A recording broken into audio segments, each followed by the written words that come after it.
et merci de ces applaudissements, vous avez bien raison. Nous avons découvert Jonas Troeba il y a un peu plus de 2 ans maintenant avec son film Eva en août.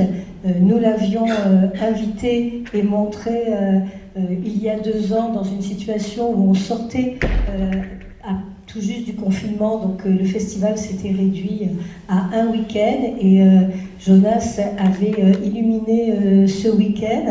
Nous avons eu le désir de présenter l'ensemble de ses films parce qu'il est très jeune, mais il a déjà réalisé 7 films, donc on pouvait lui rendre hommage et organiser une intégrale de ses films. C'est d'autant plus important que nombre de ces films sont inédits. Je voudrais saluer dans la salle la distributrice de ces films, Bénédicte Thomas de Arizona Distribution. Donc,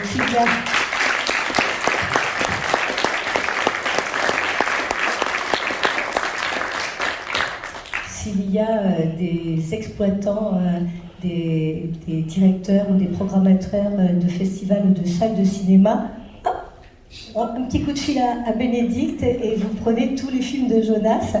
Donc la rencontre va être animée par Marcos Uzal, rédacteur en chef des Cahiers du cinéma. Alors, j'ai le dernier numéro, il est tout chaud, il vient de sortir, et avec une belle couverture.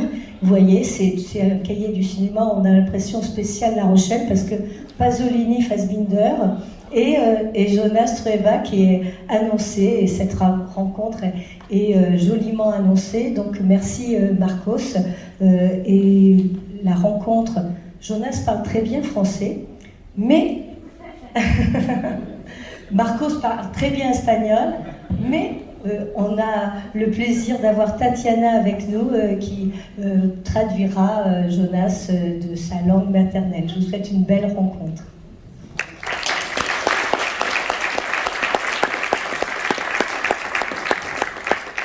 Merci beaucoup Sylvie. Génial aussi qu'on a dans la salle au premier rang Javier qui est le producteur de Jonas depuis quasiment le début. Et puis Vito, qui est un de ses acteurs principaux, vous connaissez son visage si vous avez vu ses films. Donc peut-être d'ailleurs à la fin, quand vous aurez le micro pour poser des questions, peut-être que vous pouvez aussi leur en poser à eux.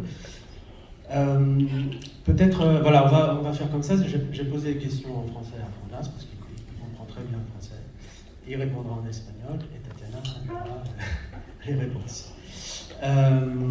Peut-être première question sur le fait que, je ne sais pas si c'est très connu ici, mais tu viens d'une famille de cinéma.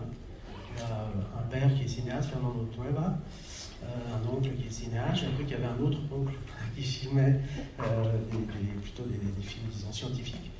Ta mère est productrice, tu as un grand-père qui était acteur. Et ton père aussi est connu pour être un grand cinéphile, c'est aussi partie de ces cinéastes cinéphiles qui parlent beaucoup aussi du cinéma des autres, qui ont contribué à la distribution de films, etc. Donc toi, tu es né dans une ambiance très très cinéphile, cinématographique. Et j'aimerais savoir, voilà, comment ça t'a influencé forcément dans ton goût du cinéma et peut-être dans ta vocation aussi de cinéaste. Ouais. Merci et bonjour à tous. Je vais essayer de parler en espagnol, en français un peu. Mais sí, bueno, gracias a Sylvie, Sophie, todo el equipo de La Rochelle. Merci beaucoup pour ça. Et, je suis très content d'être avec Javier et Vito et avec beaucoup de gens et des spectateurs et des jeunes spectateurs, spectatrices. Et, 7 jours ici. Y como dice Marcos, sí, yo vengo de una familia de cineastas. He tenido ese privilegio, ¿no? Esa suerte de crecer en una casa donde el cine estaba por todas partes, ¿no? Mi madre trabaja desde muy joven con mi padre haciendo películas, produciendo películas juntos y de una manera muy propia, ¿no?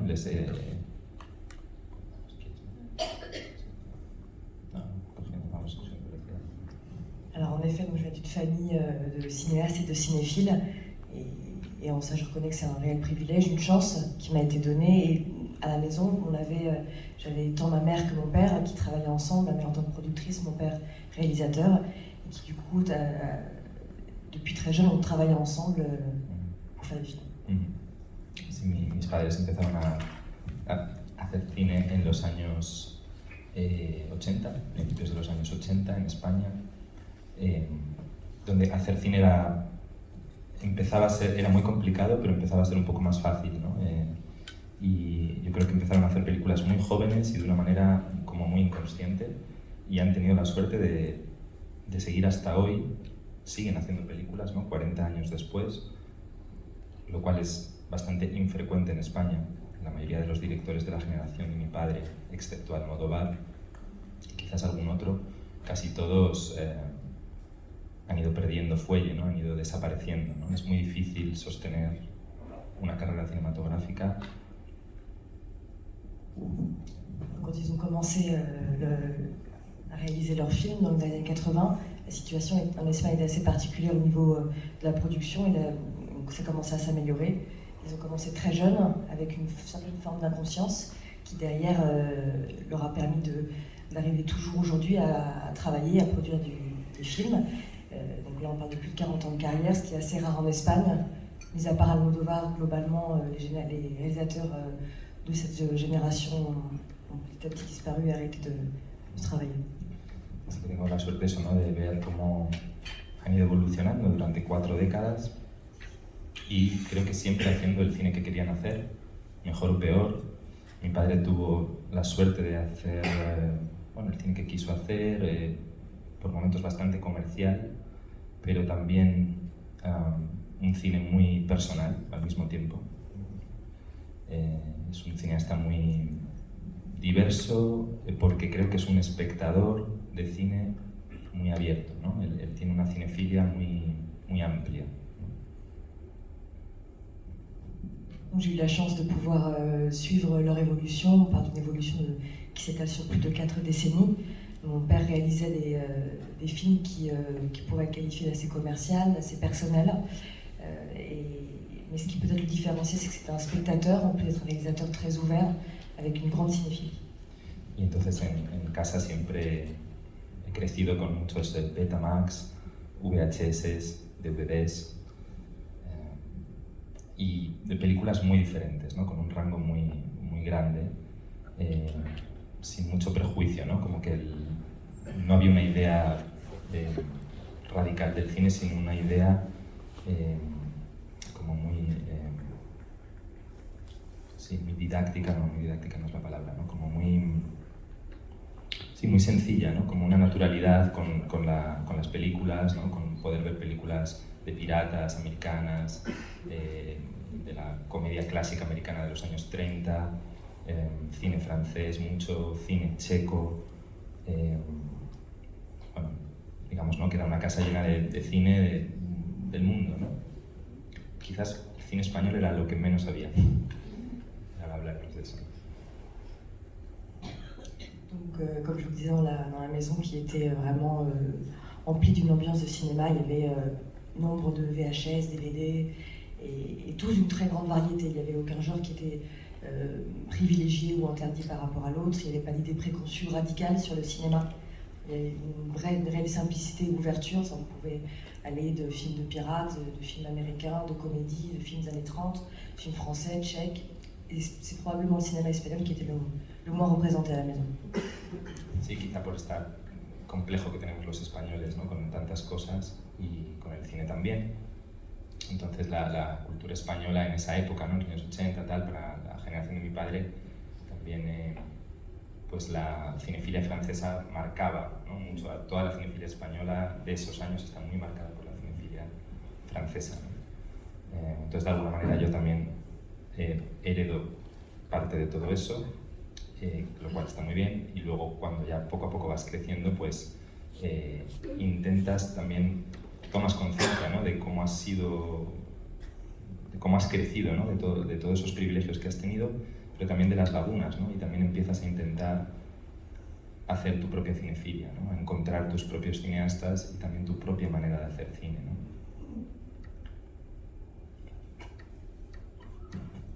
retrouve en Espagne et au niveau culturel, mais aussi à d'autres échelles, une scène de complexe. Et au niveau du cinéma, on retrouve dans les années 80, où le cinéma français avait une grande influence. Il a vraiment marqué l'histoire et l'évolution du cinéma espagnol. Et donc, fatalement, ça m'a également influencé. Mais avec le temps, en grandissant, il y a une forme de prise de conscience, d'élargissement, et aussi du privilège que tout cet apport a représenté, mais également des manques qui constituaient une forme de sa cinéphilie, enfin ma cinéphilie. Et donc il a commencé à s'ouvrir et à trouver ses propres goûts pour trouver sa propre façon, son propre regard, la propre façon de filmer. Y cuando me ha tocado empezar a mí a hacer las películas, toda esa época con la que yo había crecido del cine en España estaba terminando, ¿no? Había una gran crisis a partir de los principios de los 2000 y la crisis del 2008. Significa que ya no vamos a poder hacer esas películas que de alguna forma venía haciendo mi padre. No podemos producir de esa manera, ¿no? Y Javier y yo nos damos cuenta de eso bastante rápido.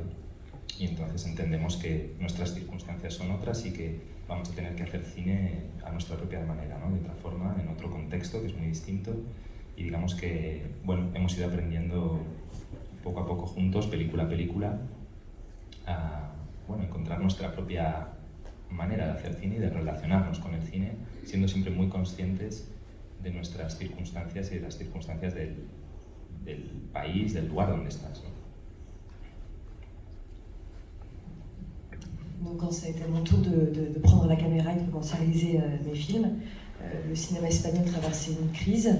On n'était plus dans l'ambiance qui précède les années 2000 jusqu'à la crise de 2008, où les films ne pouvaient plus être produits de la même façon que ceux de mon père étaient produits.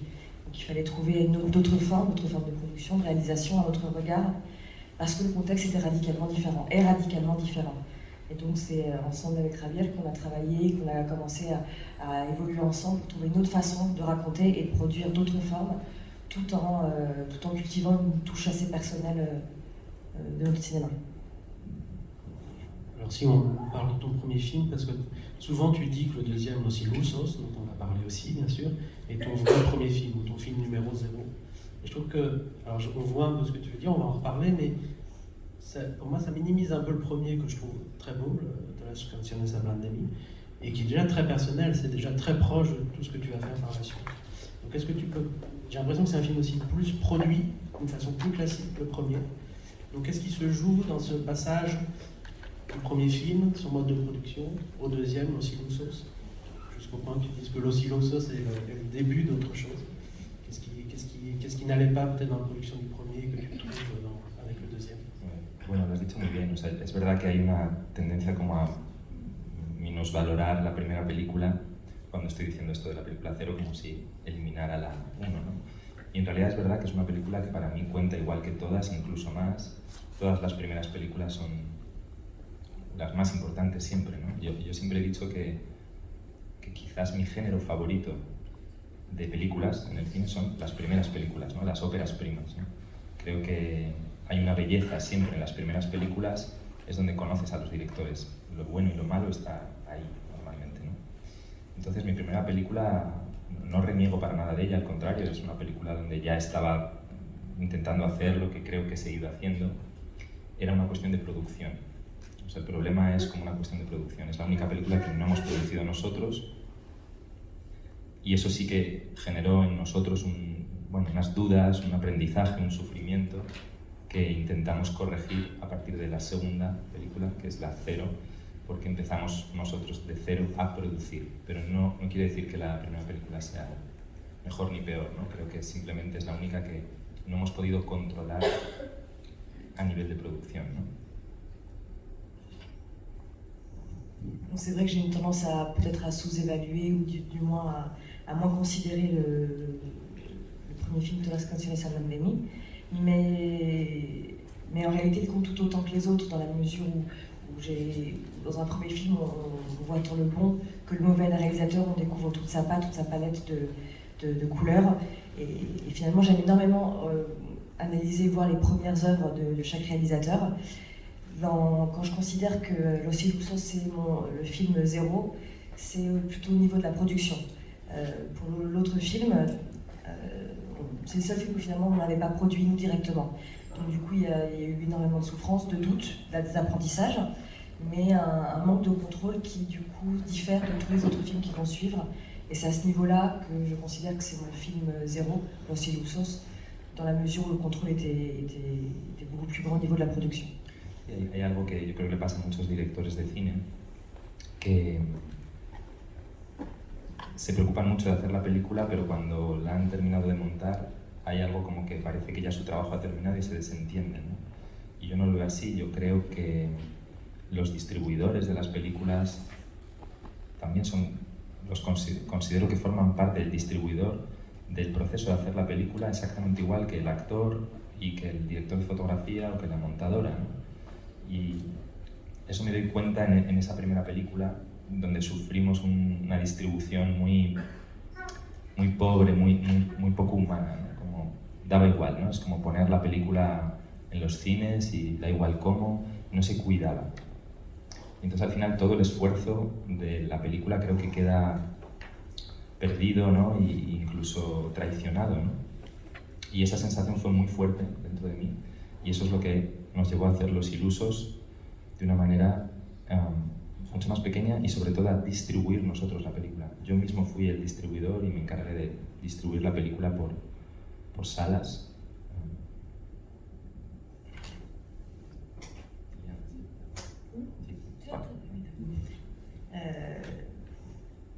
Oui, donc ce qui est assez particulier, c'est qu'il y a beaucoup de réalisateurs qui, une fois le montage terminé, considèrent que le travail de réalisation est conclu, que ça s'arrête là. Pour moi, même quand on arrive à l'étape de la distribution, on est toujours dans le processus de réalisation, de constitution de l'objet final qui est le film, au même titre qu'un acteur, qu'un directeur ou directrice de la photographie, d'un monteur ou d'une monteuse. La distribution est tout autant fondamentale.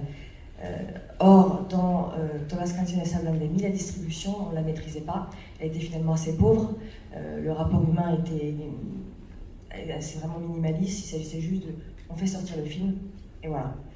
Donc je l'ai un peu vécu comme une forme de trahison, et avec Los Ilusos, le fait de retrouver ce contrôle-là, d'être moi-même distributeur, a radicalement changé l'approche. Así que es eso, ¿no? Es un matiz muy grande que tiene que ver más con la distribución y con la forma de producir, intentando buscar una proporcionalidad. También es un concepto que para nosotros es importante, ¿no? Como encontrar una escala de trabajo que sea coherente desde que la película nace, mientras se pueda, hasta que se distribuye. Que haya una coherencia en todo el gesto de la película hasta el final, a ser posible, ¿no? Et donc l'idée, c'est vraiment de transcrire une vraie cohérence de l'écriture jusqu'au tournage, au montage, à la distribution, qu'on puisse voir une forme presque d'unité de sens et une réelle cohérence.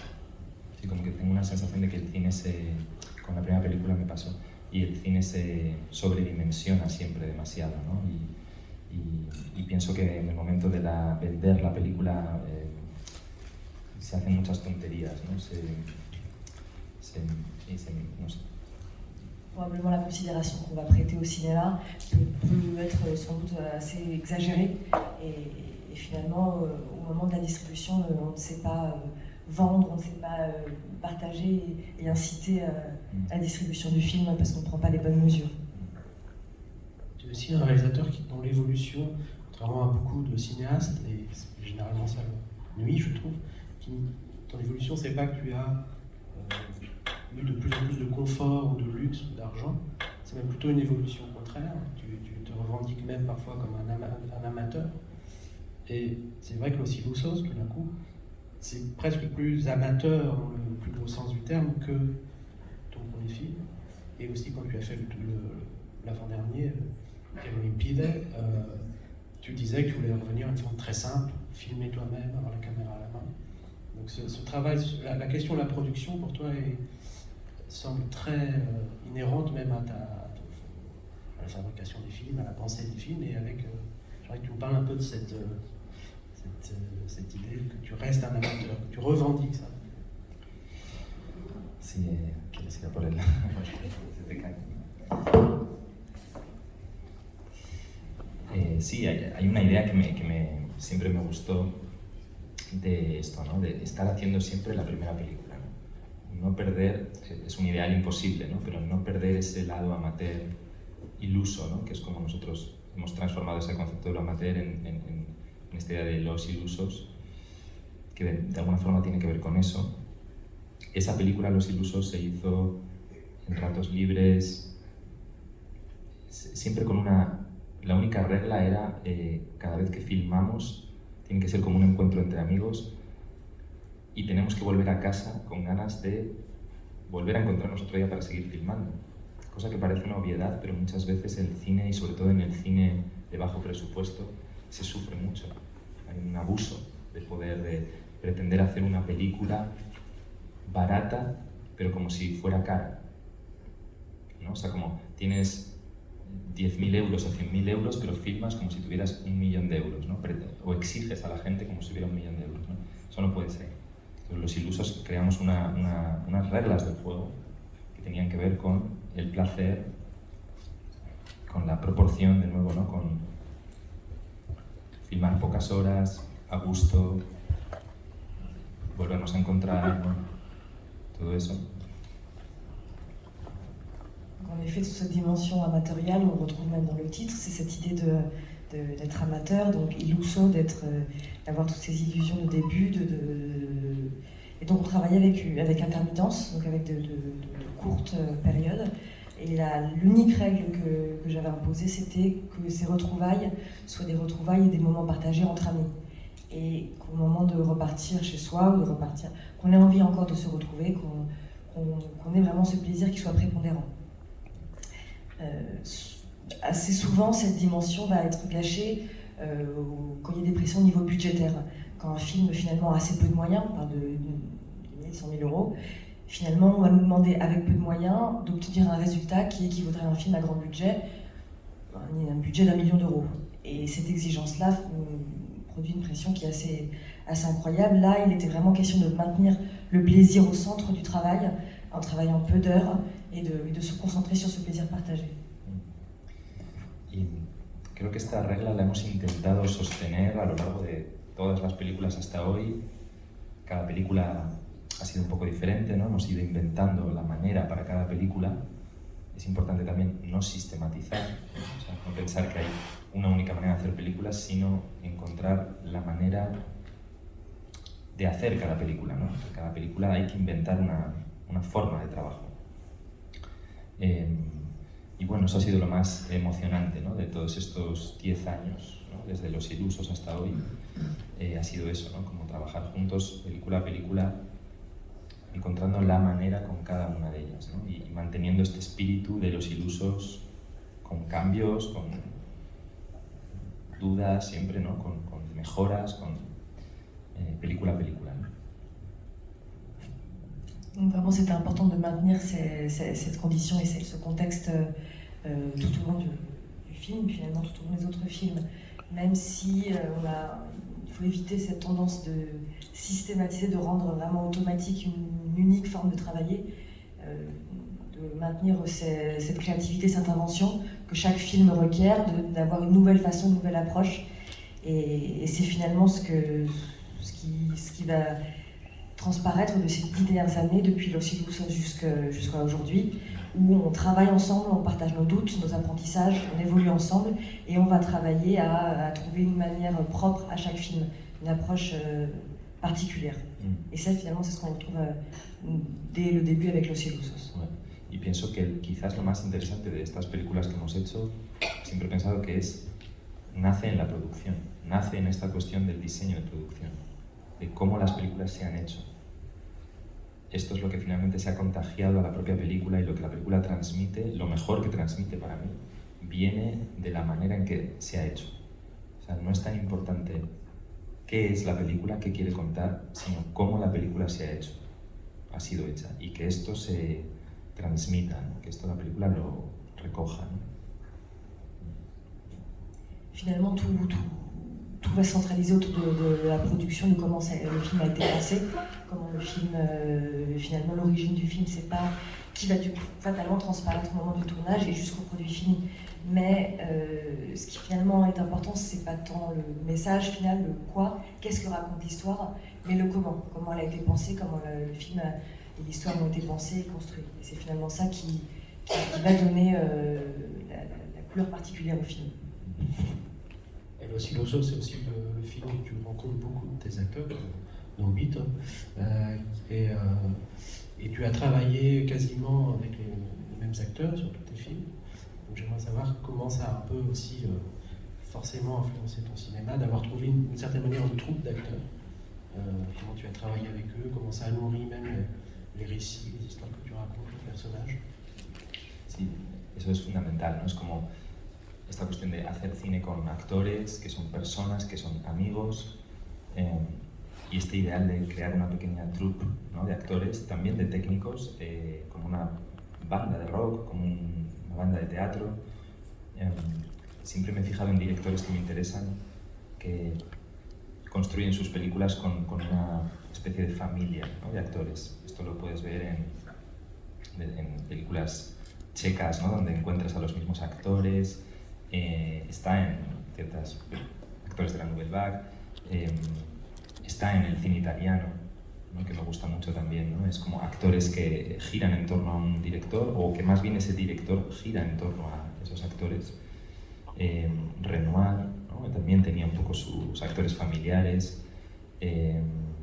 Muchos cineastas que Mike Leigh, ¿no? Por ejemplo, ¿no? Cineastas que me interesan.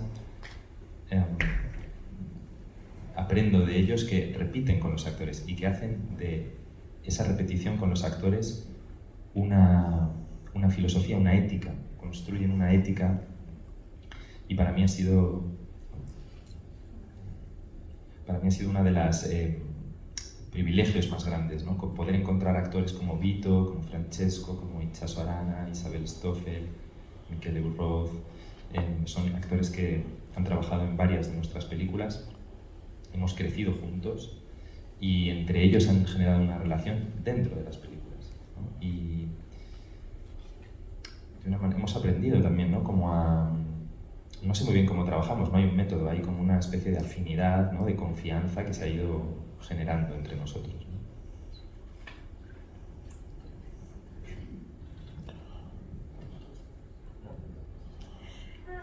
Donc en effet, le fait de travailler avec des amis et finalement était de retrouver cet idéal d'une troupe, dans le sens de troupe théâtrale ou même de groupe de rock, et de s'approcher de cette idée de famille, de constituer un groupe qui se retrouve. Et c'est quelque chose qu'on retrouve dans le cinéma tchèque notamment, avec des acteurs qui rattachaient à la Nouvelle Vague, qui allaient finalement constituer cette forme de troupe qui se retrouvait au fur et à mesure des tournages. On retrouve ça aussi dans le cinéma italien, où on peut avoir la figure de l'acteur et des acteurs, le réalisateur qui va tourner autour de ces acteurs, les entourer et vice-versa. Et on retrouve également dans le cinéma de Renoir ou de Mike Leigh, où cette répétition avec les acteurs va jusqu'à apporter une forme d'éthique, la constitution d'une éthique partagée. Et ça, c'est un réel privilège que je retrouve en retrouvant les acteurs avec lesquels j'ai travaillé, comme Vito, Francesco, Itxaso, Isabel, sí, por ejemplo. Avec qui j'ai grandi ensemble et on a pu mûrir une réelle confiance de travail. Ouais. Y ahora, por ejemplo, hemos estrenado una película en España, que vais a ver el viernes aquí en una nueva película que hemos filmado el año pasado, que se llama Tenéis que venir a verla, en francés va a distribuir Benedict, Venez voir, se va a llamar. Repite Vito, Francesco, Itxaso, están en esta película y es muy bonito, ¿no? Ahora es como 10 años después de Los Ilusos, seguimos juntos haciendo una película que quizás algunos espectadores, cuando la ven, si han visto nuestras películas anteriores, sienten esta familiaridad, sienten que a estas personas las conocen más allá de la película que están viendo. Esto es interesante, ¿no? Ayer aquí había unas amigas que me preguntaban si el personaje de Francesco, que aparece brevemente en Eva Nut, es el mismo de La Reconquista. Yo les decía no, pero evidentemente sí, hay algo ahí, ¿no? Que se establece una conexión. Donc ça, on retrouve finalement avec le film qui va sortir, venez voir le dernier film qui est sorti. On retrouve finalement tout le parcours. Qui va sortir en janvier ici à la France avec Arizona, mais qui va avoir les avant-premières. Voilà, c'est ça. Donc l'avant-première, pardon. Qui aura sa avant-première ici à La Rochelle vendredi. Finalement, c'est une retrouvaille 10 ans après, Los Ilusos. On retrouve donc les mêmes acteurs, Vito Francesco, Zanagni, du coup, tous ces acteurs vont se retrouver. Et au-delà des personnages qui sont des personnages qui se connaissent, on sent qu'il y a quelque chose qui va au-delà des personnages. On sent qu'il y a une connaissance, une familiarité, une confiance qui dépasse le simple cadre du film. Et il y a d'ailleurs des jeunes femmes qui m'ont posé la question si le personnage interprété par Francesco dans Eva en août et dans La Reconquista était le même personnage. Non, c'était pas le même personnage, mais effectivement, il y a un lien dans la mesure où ces acteurs, on a grandi ensemble et fait tous ces films ensemble. Il y a un lien qui va au-delà de l'histoire même du film. Oui. Y lo más importante que me doy cuenta ahora es que el espectador que vea esta nueva película y no ha visto las anteriores, que es lo normal, ¿no? Que no las haya visto, obviamente no va a pensar todo esto, no conoce. Pero sí creo que lo que está viendo no sería igual si no fuera por las películas anteriores. Es decir, todos estos actores, su manera de interpretar, mi propia manera de trabajar con ellos, está condicionada por cada película, que es como una capa, finalmente, que se superpone a otra, ¿no? Con lo cual tú puedes estar viendo la última película y es como si hubiera otras películas por debajo, que no ves. Esto me parece interesante, ¿no? Como la sensación de... es una cosa que ahora comprendo mejor. No hemos trabajado con esa intención, pero finalmente ahora entiendo que sí hay algo que se consigue en esta última película gracias al trabajo de cada película, como cuando ves un cuadro que tiene cuadros por debajo, ¿no?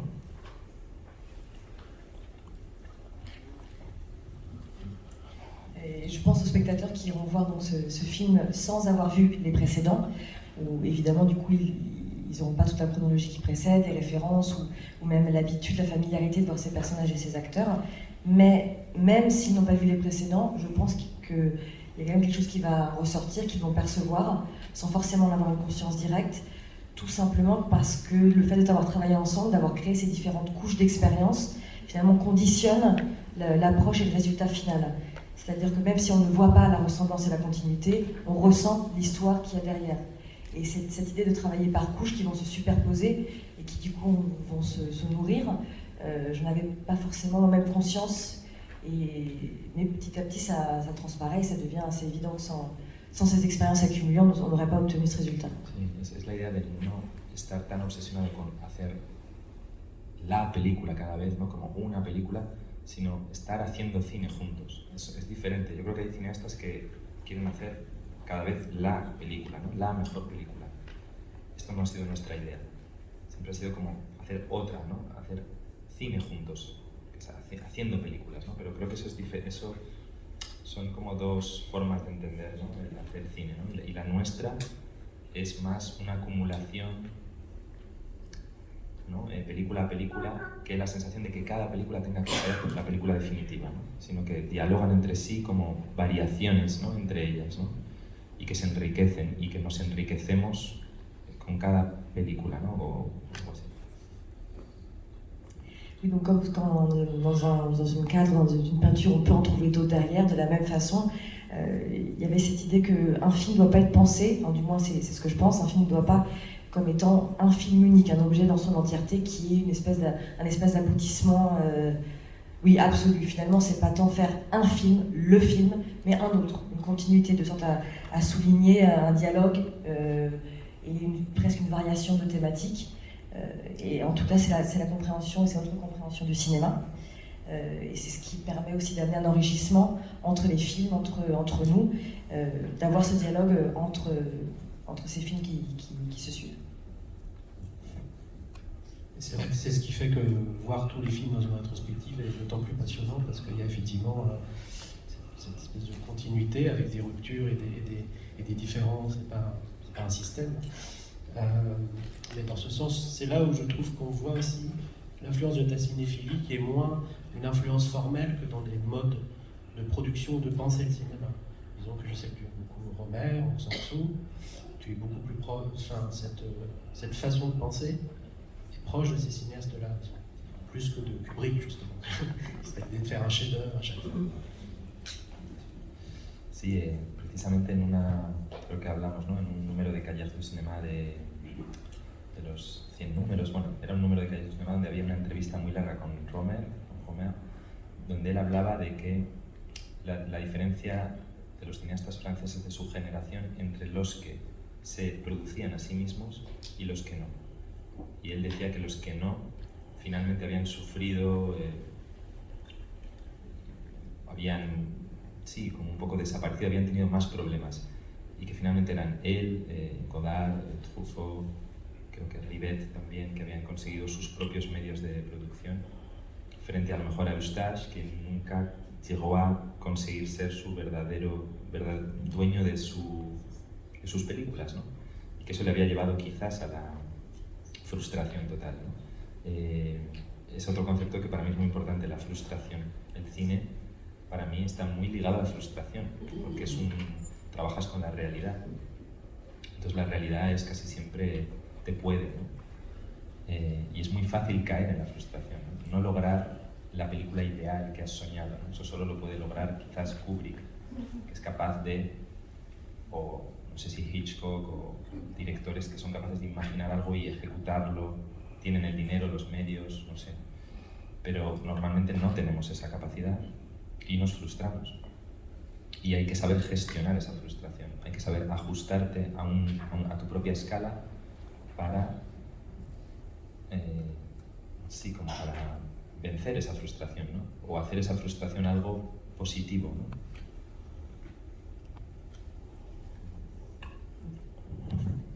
Dans une interview qui est de Romer assez longue dans les cahiers du cinéma, il faisait mention d'une différence chez les cinéastes français de sa génération entre ceux qui se produisaient eux-mêmes et ceux qui n'avaient pas ces moyens-là.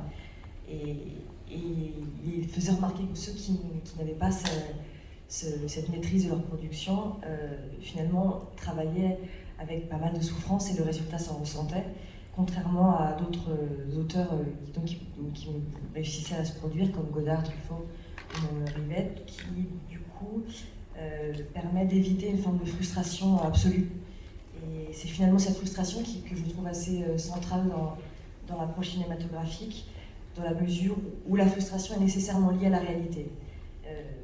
Et c'est assez facile de s'y abandonner, de tomber dans une réelle frustration qui peut ronger. On n'est pas tous capables d'arriver au film idéal, celui qu'on avait pensé au tout début, et finalement d'arriver à un résultat qui serait somme toute identique à la projection, ce que peut faire Kubrick et sans doute d'autres. Ils ont peut-être les moyens aussi d'y arriver, mais au-delà des moyens, le fait de ne pas les avoir, de ne pas pouvoir arriver au film idéal dans son absolu, impose d'apprendre à gérer une certaine frustration et finalement de la vaincre ou même de la transformer, utiliser cette énergie de frustration et la transformer en quelque chose d'autre. Alors on va avancer un peu dans la chronologie. Là, un des films, je trouve, où les méthodes de tournage ou les circonstances du tournage sont les plus visibles dans le résultat final, c'est Les Exilés romantiques, parce que c'est un film de voyage et vous avez vraiment fait ce voyage. Donc il y a une fiction qui s'inscrit dans un vrai voyage. Donc et on sent l'idée justement de ne pas te répéter, de dire bon, là ce sera quitter Madrid, aller en France. Je raconte un peu la genèse de ce film, cette idée de faire un film à partir d'un départ et que le voyage soit aussi l'aventure du film. Sí. Es una película que tengo cariño especialmente, ¿no? Porque es una película que parte de una broma, de una borrachera que agarramos Vito y yo una noche en un bar y con otro amigo y empezamos a hacer una broma, ¿no? Sobre él intentando hablar francés. Fue muy divertido y al día siguiente pensé, ¿por qué no se puede? Normalmente las bromas quedan ahí en la noche, ¿no? Pero tomarse una broma en serio creo que es interesante, ¿no? Entonces finalmente hacer esta película fue una cosa muy seria porque fue muy exigente en cierta manera. Es una película filmada en 12 días de viaje, de una manera muy loca, muy intuitiva. le tengo cariño porque es una película que si lo pienso 2 veces no la habría hecho. Es como un rapto de inconsciencia. Ahora no seríamos capaces de hacer esa película. Ya somos más conscientes, ¿no? Tenemos que hacer otra cosa, ¿no? Y me gustó mucho eso, como hacer una película a partir de una broma con la ligereza, ¿no? Sin casi atreverme a hacer una película sin casi argumento, un poco a la contra de Los Ilusos, que era una película que habíamos hecho a lo largo de 7 meses, en blanco y negro, con el peso significativo del 16 milímetros de la película. Entonces de pronto hacer una película con una pequeña cámara de fotos, en color, ligeros, ¿no? Con alegría, ¿no? Es una película un poco que invocaba un espíritu de la amistad como muy primaria, casi. Donc ce film, les exilés romantiques, je suis particulièrement attachée. Alors en fait, tout part d'une soirée sympathiquement arrosée dans un bar avec Vito. Et donc cette blague aurait pu, comme de nombreuses blagues de bar, rester au bar le soir. Et finalement, le lendemain, on s'est dit pourquoi pas la rendre sérieuse cette blague. Et puis finalement, à tel point que la blague devenait sérieuse, le film est devenu très sérieux. Et finalement, le tournage s'est réalisé en 12 jours de voyage qui s'organisait de manière assez légère et instinctive. Et d'ailleurs, si j'y avais réfléchi à 2 fois et si à refaire maintenant, je ne le referais pas, ou du moins pas de la même manière, parce qu'il y avait cette forme de légèreté, presque une absence de réel sujet central, et qui finalement s'oppose presque au tournage de Los Ilusos, qui a duré 7 mois, en noir et blanc, 16 mm. Là, on se retrouvait avec de la légèreté, de la joie, en couleur, tourné avec un appareil photo, et pour finalement avoir une forme de matière primaire de l'amitié qui se retrouve au centre, donc de la joie. Y creo que es la película donde yo me sentí, fue exigente por hacer una película tan rápido, viajando, salir del confort, ¿no? Que habíamos creado con la película anterior, ¿no? De quedar en casa, rodar en nuestras casas, en nuestras calles, salir. Y también encontrar una manera de filmar como un poco invisible, ¿no? De poner la cámara con un trípode y encontrar un poco la distancia justa de cómo filmar las cosas. Sentí que en esa película lo encontraba quizá porque no tenía tiempo de pensar mucho.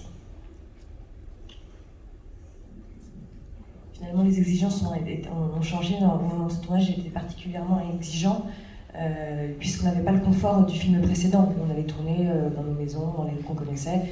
Là, on était en voyage, on n'avait pas de temps, vraiment pas de temps. Donc il fallait aller vite, et il fallait aussi trouver une forme de distance par rapport à la caméra, qu'elle soit quasiment invisible en travaillant avec des trépieds. Et cette distance était vraiment aussi exigée par le manque de temps.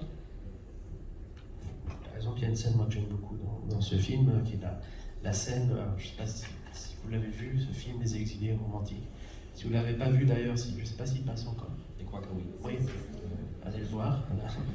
Et il y a une scène au Jardin du Luxembourg où Vito déclare sa flamme à une jeune femme et qui est une scène très belle, très émouvante. Et on en parlait hier et il y a une chose que disait Vito qui est très représentative de ton cinéma, c'est que c'est un tournage pendant lequel il y a eu une pression énorme parce qu'il conduisait, c'est lui qui conduisait la camionnette dans laquelle vous voyagez. Donc tout le poids du tournage, tout ce qu'il y avait entre les prises, apparaît dans les prises. Et ça, c'est une scène où il se relâche. Voilà, c'est comme ça qu'il est. Et je trouve ça très représentatif de la façon dont le tournage lui-même influe sur les scènes, sur l'intensité d'une scène, sur le jeu de l'acteur. Sí, claro, todas nuestras películas tienen un lado documental, un côté documental très fort, ¿no? Vito en la película explica que la furgoneta en la que viajan los personajes es la furgoneta de su madre, y es así, es verdad, era la furgoneta de su madre que nos prestó, iba muy lenta, era muy antigua, no pasaba de 80 por hora, y íbamos con otras 2 furgonetas para el resto del equipo, pero Vito hacía las labores de producción, su novia entonces nos ayudaba también con la producción, a cocinar, y entonces a veces estábamos más preocupados de sobrevivir, de no salirnos de la carretera, en el cansancio, que de hacer la película, ¿no? Entonces todo a la vez, ¿no? Vito estaba agobiado con la única escena, esta escena, que era la única escena que iba a ver, que tenía una escritura. Es la única escena que yo escribí en un papel, porque él necesitaba ese papel para la escena, ¿no? Él había escrito una carta que iba a entregar y finalmente leía la carta, con lo cual esto sí estábamos obligados a escribir la carta. Incluso esa carta yo la escribí de una manera muy rápida, según me salió con mi francés malo, y es lo que le di a Vito para que hiciera con su francés, para que mejorara con su francés.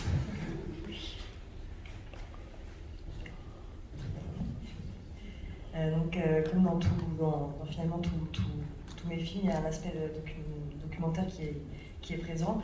Et en l'occurrence, pour l'anecdote, c'est la fourgonnette, la camionnette qu'on utilise, et celle de la mère de Vito, qui est une vieille fourgonnette qui ne dépassera jamais les 80 km/h. Donc du coup, on s'était aidé de 2 autres camionnettes derrière. Il y avait également sa compagne qui nous aidait à toute la préparation, tout ce qui entourait le tournage.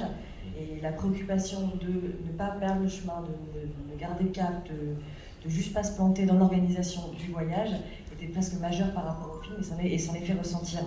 Finalement, la scène particulière qui a bien évoquée, où il doit donner cette lettre, était la seule scène qui a demandé à ce que quelque chose soit écrit, que le texte soit écrit.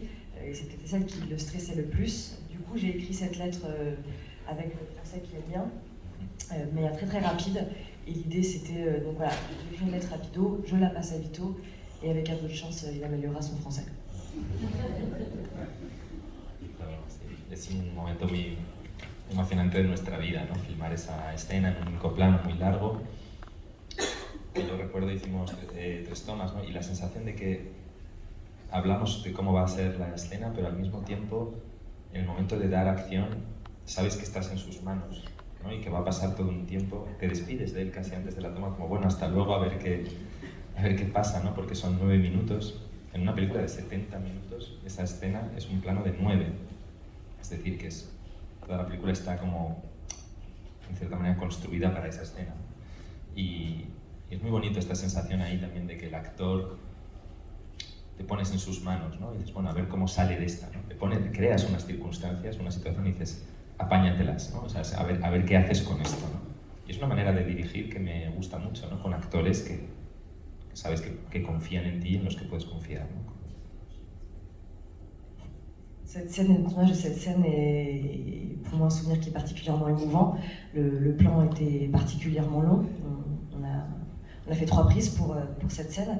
Et finalement, l'idée c'était presque de dire, une fois qu'on dit action, bah, vas-y, débrouille-toi, c'est à toi, on se retrouve plus tard, à plus.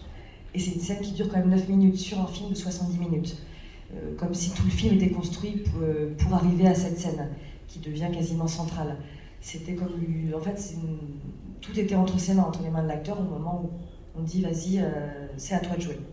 Et débrouille-toi. Et c'est finalement ce rapport de confiance qu'il y a, que j'aime particulièrement entre le travail de réalisateur et acteur et qu'on a tous les deux.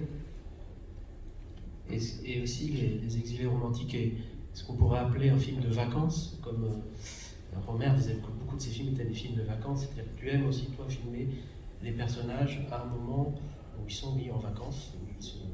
On voit assez peu on sait assez peu de choses d'eux, tu montres assez peu voilà, comment ils travaillent, comment ils vivent. Tu aimes Eva en août, c'est aussi le cas, et quasiment tous tes films finalement, les moments où les personnages sont en vacances. Eso es también porque todas estas películas en general las hemos hecho durante nuestras propias vacaciones. Es decir, siempre hemos vivido, nos ha costado mucho vivir estas películas, entonces hemos ido trabajando en otras cosas de las que vivíamos y en el tiempo libre de vacaciones hacíamos las películas. Los Ilusos está hecha en trozos de vacaciones cortos, en fines de semana, en días libres. Los Exiliados es el final del verano, Eva Nut es verano. La Reconquista rodamos un trozo en verano y otro en vacaciones de Navidad, porque realmente hemos tenido que adaptar las películas a nuestros propios periodos de vacaciones. Y también por eso finalmente las películas todas retratan momentos vacacionales. Creo que hay una mezcla ahí de que es real, ¿no? entre cómo la película se hacía y lo que finalmente la película mostraba y trataba. Oui, en l'occurrence, tous mes films finalement été tourné pendant nos vacances. Donc finalement, il s'agissait de trouver des moments de temps libre, que ce soit une fin de semaine, un week-end, et des jours off, et de réussir à contrebalancer le travail qu'on avait, qui était particulièrement intense au quotidien, et au moment de se détacher et d'obtenir des temps libres, finalement de tourner. Et que ce soit les exilés qui a été tourné en fin d'été, ou Eva en août pendant l'été, la Reconquista c'était fin d'été et à Noël. Donc finalement tout s'adaptait à nos vacances. Et fatalement la thématique portait également sur les vacances. Il fallait adapter notre quotidien, et c'est là qu'on retrouve un élément du réel, c'est-à-dire que le comment, comment on produit, on tourne un film, s'invite dans l'histoire. C'est là où il y a un croisement entre le réel du comment et du message final du film. Sí, finalmente todas las películas han acabado siendo películas de entretiempo, ¿no? Que decimos que es como que entretiempo podría ser las vacaciones, pero también entre trabajos, entre otras cosas, ¿no? O sea, como que al final estamos siempre filmando como los huecos. Un poco tengo esta sensación, ¿no? A mí me encanta cuando veo películas de oficios, ¿no? Cuando se filma, el cine filma muy bien el oficio, filma muy bien el trabajo, ¿no? Ayer Chema García Ibarra hablaba de eso, me gustó, ¿no? De que le gustaba filmar las manos del trabajo, como Bresson, como tantos cineastas, ¿no? Y es cierto, ¿no? El cine filma muy bien el trabajo, y en cambio nosotros estamos filmando siempre una especie de limbo, ¿no? De vacío, ¿no? De ratos libres donde parece que no sabes muy bien a veces de qué se ocupan los personajes, ¿no? Sé que esto es peliagudo, pero me parece, ha sido así, ¿no? Me parece interesante construire las películas en torno a esto, ¿no? Finalement, ces films sont des scènes comme des entretemps, comme oui, des moments entrecoupés, ou comme des vacances, mais finalement c'est filmer presque des trous entre plein d'autres projets qui requièrent énormément d'énergie, qui sont le travail. Et dans ces entretemps, dans ces espèces d'intermédiaires, d'interstices, de trouver un moment pour filmer, et finalement pour filmer également, comme le cinéma de Bresson ou même de Chema García Ibarra que vous avez pu voir hier, filmer le travail, et c'est quelque chose qui est très très représenté au cinéma, et la manualité, le travail des mains, de pouvoir voir ses mains qui travaillent. Et c'est finalement aussi filmer les moments de pause, de vide, et de se demander mais qu'est-ce que font les personnages, qu'est-ce qu'ils ont à faire, qu'est-ce que nous on a à faire. Et autre chose aussi qui apparaît dans les exilés romantiques qu'on va retrouver dans la Reconquista et aussi dans Qui a par nous, ce sont les chansons qui sont très importantes dans ton cinéma. Alors c'est plus, il y a presque un côté comédie musicale dans les exilés romantiques. Dans la Reconquista, c'est l'intervention d'un chanteur qui s'appelle Rafael Berrio, qui est mort il y a peu de temps, et qui est quelqu'un qui a été très important pour toi, puisque une chanson qu'on entend dans la Reconquista va être le point, va donner son titre à Qui a par nous, le titre original c'est Quien no impide, et c'est aussi d'une certaine manière une adaptation de cette chanson. Peut-être ce rapport à la chanson de façon générale que tu as, peut-être tu peux dire deux mots aussi sur Rafael Berrio, qui est très peu connu ici, qui est une figure, quelqu'un de très singulier et important pour toi. Sí, genial. Sí, Rafael es como sí, es un maestro para nosotros, ¿no? Nos ha enseñado mucho, hemos tenido la suerte haciendo estas películas de también conocer gente, encontrarnos con gente que ha sido gracias a estas películas, ¿no? Y tener la suerte de filmar a Rafael Berrio en La Reconquista es de las cosas que me siento más orgulloso, ¿no? De que también en España mucha gente ha empezado a conocer a Rafael gracias a la película, y sí, es de las cosas que me hacen más feliz. Sí, él era alguien también que hemos hablado tú y yo creo alguna vez, ¿no? Que me gustaba, que iba contra la moda, contra la modernidad. Eso me lo ha enseñado él, ¿no? Como no estar obsesionado por qué es lo que toca, qué es la música que hay que hacer ahora, ¿no? Esto pasa mucho, ¿no? Músicos, no, ahora la música es así, ahora sí tiene, estos son los instrumentos que hay que utilizar, esto es como lo moderno, lo que mola, lo que funciona.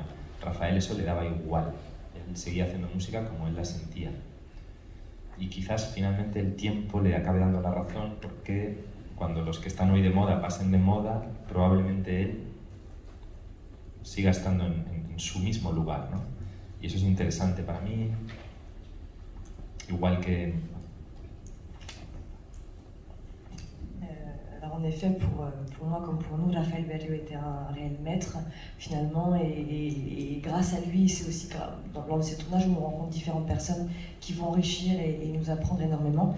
Le filmer dans Reconquista a été un réel honneur et une vraie fierté finalement. Ça a aussi permis de le faire davantage connaître en Espagne, à son public espagnol. Et finalement, une des choses qui le caractérisait, c'était un refus ou disons une non-reconnaissance de ce qui est à la mode, d'une certaine exigence de la modernité qui imposerait notamment en musique, voilà, maintenant ça marche, c'est ce style-là, ces instruments, de cette façon, c'est ce qui marche, c'est ce qui prend. Et lui s'en fichait complètement. Et il faisait ce qu'il sentait finalement. Et c'est vraiment ça qui m'intéressait. Y algo anacrónico, ¿no? En él, porque finalmente es más, acaba siendo más otra modernidad, ¿no? Posible, ¿no? Más duradera, yo creo, ¿no? Y también sus canciones se inspiran, en el caso de esa película, finalmente eran casi como guías, como guiones, ¿no? Como quién lo impide, la letra, finalmente sirve para los títulos de crédito de la Reconquista y sirve casi como guión para la película Quién lo impide, ¿no? Y en Los exiliados románticos, la canción de Tulsa de Minimiza, Oda al amor efímero, de alguna forma toda la película nace también con esa película, con esa canción, ¿no? Es a partir de esa broma nuestra, pero también a partir de esa canción de ella que hablaba de la ligereza del amor, de los amores efímeros, y que nos acaba inspirando, ¿no? Acabamos haciendo películas un poco que son como puestas en escena de estas canciones, ¿no? De lo que estas canciones dicen, ¿no? Finalement, son travail résidait dans une certaine forme d'anachronisme. C'est pas tant qu'il refusait la modernité, c'en était une autre modernité qui est sans doute plus durable, plus pérenne. Et d'ailleurs, des chansons comme Quien lo impide ou La Letra sont des chansons qui ressemblent quasiment à des scénarios. Et je retrouve cette même approche avec les chansons de Tulsa, qui parlent finalement de la légèreté du rapport amoureux et de son aspect éphémère. Et donc à la fin, ces films sont presque, ou ces scènes sont presque des mises en scène du texte de ces chansons.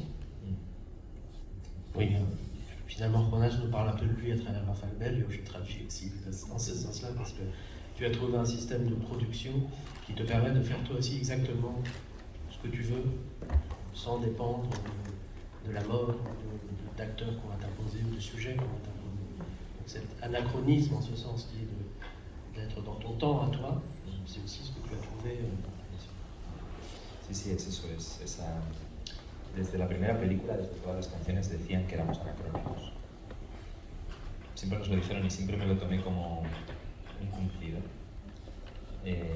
Nos han dicho muchas cosas en España, ¿no? Que éramos anacrónicos, que éramos intelectuales, a veces pedantes, o sea, muchos prejuicios en España con las películas desde el principio, por el hecho de utilizar muchos libros, de utilizar citaciones, como que esto se veía como algo un poco intolerable, ¿no? Cuando en realidad para mí era algo muy sencillo, era como compartir en cada película los libros que estábamos leyendo, los libros que nos habían marcado. En cada película queríamos compartirlos, ¿no? Y eso eso es otro tema, ¿no? Pero el anacronismo, bueno, es que está también en la ropa que usamos con Laura Renau, que es una colaboradora muy importante, que hace conmigo todo el vestuario, ahora hace los carteles, los afiches de las películas. El trabajo con ella de vestuario también tiene que ver con ese anacronismo un poco a veces, ¿no? Como coger la ropa que sentimos que tiene que ser, más allá de la moda, de la ropa que se lleva ahora en la calle. No nos preocupa mucho eso, ¿no? Depuis le début, finalement, en Espagne, mon cinéma ou notre cinéma est associé est vu comme un cinéma anachronique.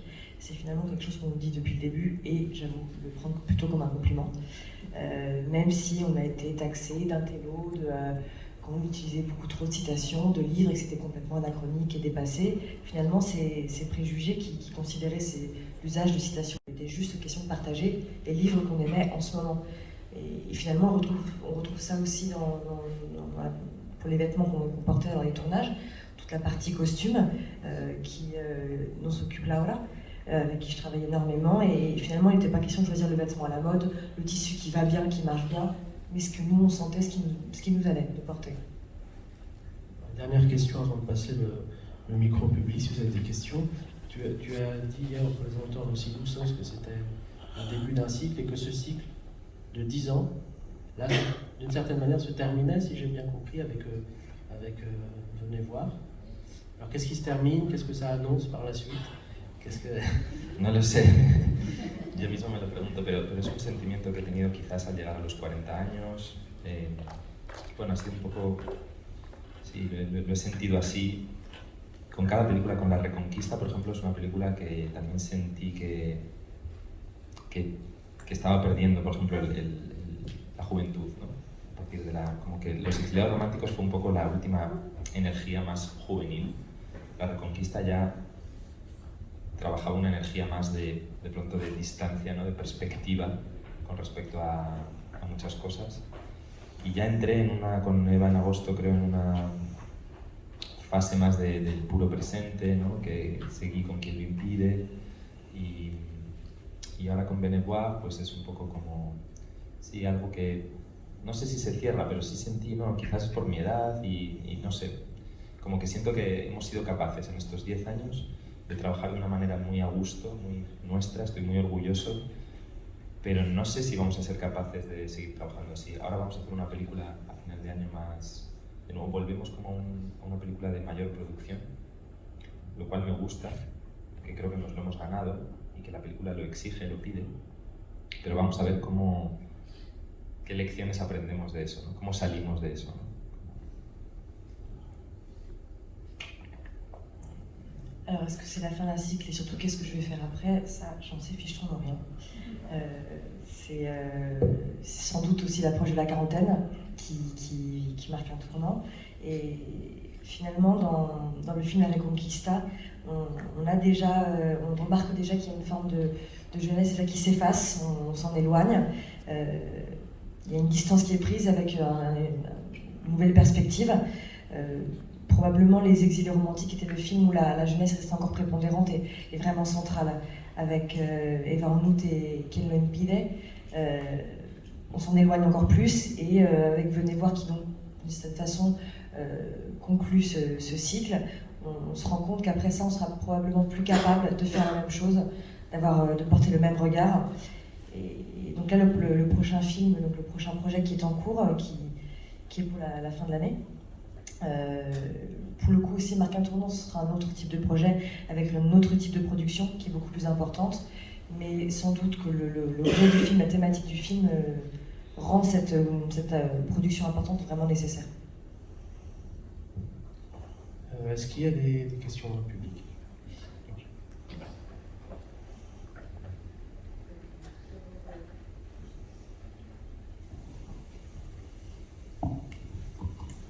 D'abord, mille fois merci à vous et à votre troupe de m'avoir entre autres permis de revenir à la maison au cinéma.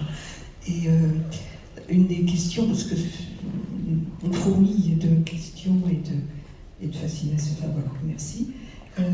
Ce qui m'a particulièrement, une des choses qui m'ont particulièrement touchée et intéressée, c'est votre façon d'utiliser la voix off, qui est multiple, qui est traversée de multiples voix, d'anticipation, de lettres, de voix du réalisateur. Et j'aimerais savoir, peut-être qu'il n'y a pas de réponse, mais à quel moment du film se construit cette voix multiple. Merci à vous. Une précision, vous parlez d'un film en particulier? La voix off, de façon générale? Sí, es verdad que la voz en off siempre me ha gustado trabajarla. Desde la primera película había una presencia de la voz en off que hacía yo mismo, que fue un poco traumático para mí. Esta primera película, también lo que intentaba contar sentía que era muy cerca, o sea, era muy pegado a mi propia experiencia. Entonces necesité desdoblarme con una voz en off como en tercera persona, como para poner un poco distancia.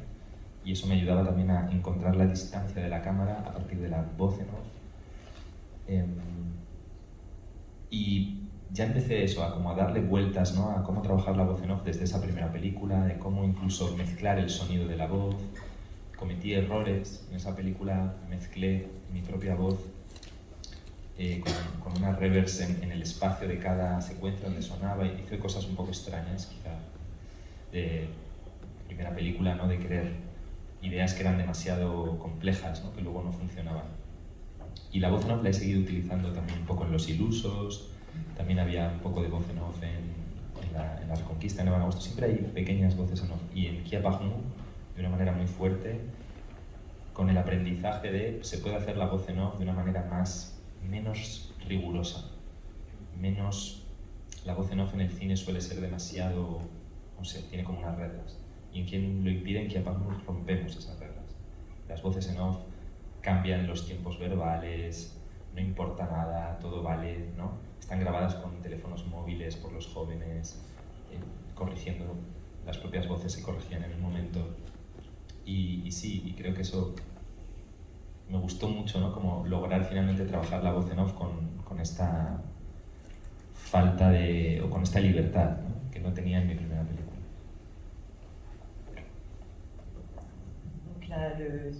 L'usage de la voix off, effectivement, elle apparaît dès mes débuts. Et finalement, le premier tournage était une expérience qui était assez perturbante au niveau personnel. Et finalement, parce qu'il fallait encore renégocier la distance que je pouvais avoir avec la caméra. Et la voix off a sûrement servi à ça, à créer une forme de dédoublement et à m'approprier cette distance et de trouver le bon espace entre moi et la caméra. J'avais aussi au début expérimenté différents mélanges de voix qui étaient peut-être même des fois hasardeux, des fois peut-être un peu trop complexes pour être aboutis au moment de ce premier film, où je mélangeais ma voix avec d'autres types de réverbérations, et donc du coup ça rendait le résultat peut-être parfois hasardeux, mais finalement après je l'ai réutilisé dans Los Ilusos avec Reconquista, et peut-être la différence d'utilisation de la voix off dans Qui a Parnu tient de l'abandon de certaines règles assez classiques dans le cinéma de l'usage de la voix off. Cette fois-ci, on a décidé d'abandonner ces règles, d'apporter plus de liberté. La prise de son pouvait être faite par les jeunes avec le téléphone portable. Les temps verbaux étaient aussi eux-mêmes un peu hasardeux, on pouvait se reprendre, modifier, et donc on ne rentrait pas dans l'utilisation classique de la voix off. Et ce que j'ai aimé, c'est cette liberté-là qui a été prise avec le dernier film. Est-ce qu'il y a d'autres questions? D'abord, merci beaucoup. J'aurais aimé savoir qu'est-ce qui a motivé le film Qui a Parnu, Qui a Olympiade. Est-ce que c'est une commande, un projet personnel, une idée à vous? Et quelles ont été les règles du jeu dans ce film? Et en particulier, quelle est la part de fiction et quelle est la part de vérité là-dedans? Longue histoire. Compliqué, no, merci. Por explicarlo brevemente, diría que ahora con la perspectiva es una película fundamentalmente intuitiva. O sea, no había... La única regla al principio era, de nuevo, la misma de Los Ilusos. Era como, vamos a rodar este día y vamos a hacerlo de tal forma que nos apetezca volver dentro de 3 días a filmar con este pequeño grupo de jóvenes adolescentes. Había un pequeño grupo que fue creciendo, pero digamos, la única regla diría que era esta, la misma que habíamos creado muchos años antes con Los Ilusos, ¿no? Que era como que merezca la pena, ¿no? Que se sientan confiados con la cámara, que cada día de rodaje sea satisfactorio y te apetezca volver, porque son películas que empiezas sin saber cuándo las vas a acabar.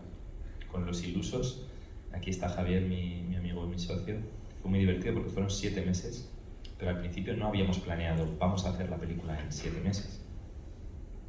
Javier me preguntaba a veces, ¿cuánto nos queda?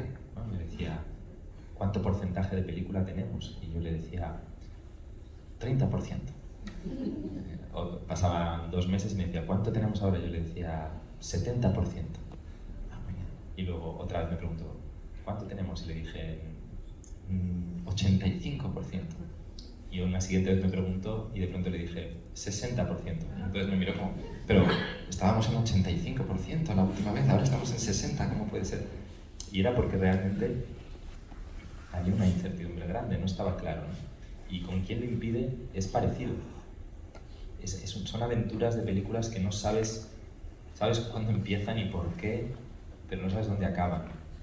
y la metodología ha sido la misma, está basada muy en confianza, los actores en confianza, la cámara, pocos medios, amigos, y la realidad y la ficción están mezcladas igual en Quién lo impide que en Los ilusos, que en Los exiliados románticos, en realidad.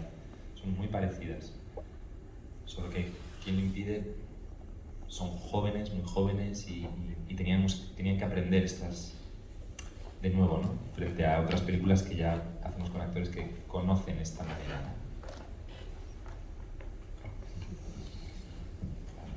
Alors pour faire court, l'approche de ce film qui a par nous s'est fait de manière très instinctive, comme d'ailleurs pour Los Ilusos, l'unique règle qui valait dans l'absolu, c'était on tourne du moment où ça nous donne envie de revenir.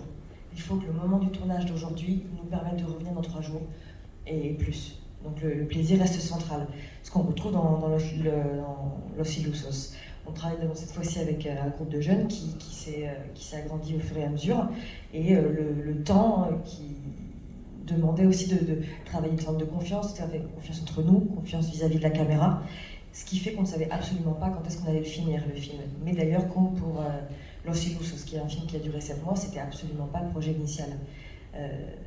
Et d'ailleurs, quand Javier, le producteur, me demandait au bout d'un moment, mais on en est où? Tu as prévu de finir quand? Et on a fait combien de pourcents là, du tournage? On en a fait 30%. On est quelques mois plus tard, on en est à combien? 70%. Plus tard, on en est à 85%. Donc là, ça commence à sentir bon. Quelques temps plus tard, on en est donc à combien? Ah là, 60%. Et voilà, pourtant on était à 85 il y a quelques semaines. Et c'est la vie. Et donc finalement, cette incertitude et le fait que la vision ne soit pas claire depuis le début participe aussi des spécificités de ce tournage. On sait pourquoi on fait le film, on sait quand est-ce qu'on commence, on ne sait pas quand est-ce qu'on va le terminer. Et c'est le temps qui est nécessaire pour avoir ce travail de confiance, et notamment quand on mélange la fiction et la non-fiction, un aspect presque documentaire. La particularité par contre de Quién lo impide, qui a par nous, c'est que ces jeunes-là, il fallait presque qu'on réapprenne à travailler avec ces jeunes-là, puisque nous on avait nos propres habitudes, il fallait qu'on reprenne des nouvelles. La idea central ha sido la misma en muchas películas, es vernos a nosotros mismos como posibles personajes de ficción. O sea, ver nuestra vida como una película, porque realmente nuestra vida es una película, no diferenciar, ¿no? Es como Evito, Francesco trabajan a partir de sí mismos en situaciones que han vivido o podrían haber vivido. Y en Quién lo impide es igual. Finalement, il fallait que nos vies soient reliées au film, dans la mesure où on se regarde comme si on était des personnages. Nos vies peuvent être des films, ce que nous sommes nous, personnellement, ce sont les personnages, on va très très bien pu les incarner. Et donc, quand on va jouer une scène ou tourner une scène, soit on va tirer ou s'inspirer de ce qu'on a vécu, ou de ce qu'on aurait pu vivre, ou de ce qu'on pourrait vivre, et donc de maintenir ce lien avec le réel. On va devoir laisser la salle, mais juste pour répondre aussi au début de votre question, est-ce que vous avez vu la Reconquista? Voilà, vous avez vu les deux acteurs adolescents sont ceux qu'on retrouve dans Qui a par nous. Donc il y a aussi le désir de retrouver ces acteurs et de continuer. Donc c'est pas une commande extérieure.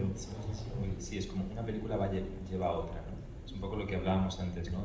Cada película es como una capa que se superpone, ¿no? Que a veces viene a contradecir. Es como un trazo distinto al revés, ¿no? Los ilusos era eso, era blanco y negro, tal, y entonces Los exiliados era color, rapidez, ¿no?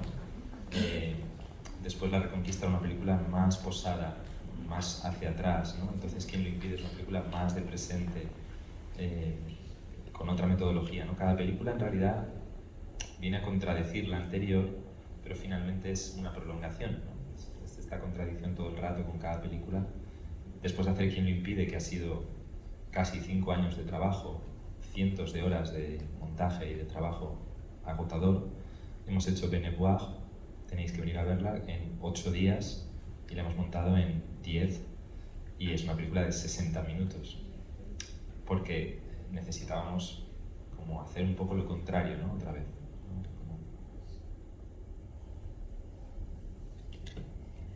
Donc on peut voir dans cette chronologie de film une forme de continuité, mais aussi de contradiction. Donc, si je pense un film va être tourné de manière plutôt avec un rythme lent, avec du noir et blanc, l'autre on va mettre l'accent sur la rapidité, sur des couleurs beaucoup plus vives. Le temps, les couleurs, les moyens ne sont pas les mêmes d'un film à l'autre. Quand je pense à Kenloïn Pilet, qui a par nous, la méthodologie était différente, mais finalement chaque film avait sa propre méthodologie. Pour le construire, Qui a par nous, il a fallu 5 ans, des centaines d'heures de montage, de travail, de réécriture. Donc finalement, on parle d'un travail extrêmement long, extrêmement fatigant, alors que pour Venez voir, finalement, le tournage c'était 8 jours, le montage 10 jours. Et pour un résultat de 60 minutes. Donc finalement, la méthodologie va évoluer et peut sembler contradictoire, mais forme in fine une forme de continuité. Bon, comme vous voyez, on pourrait parler des heures avec Ronas, mais on doit arrêter. Donc merci beaucoup, Ronas. Merci.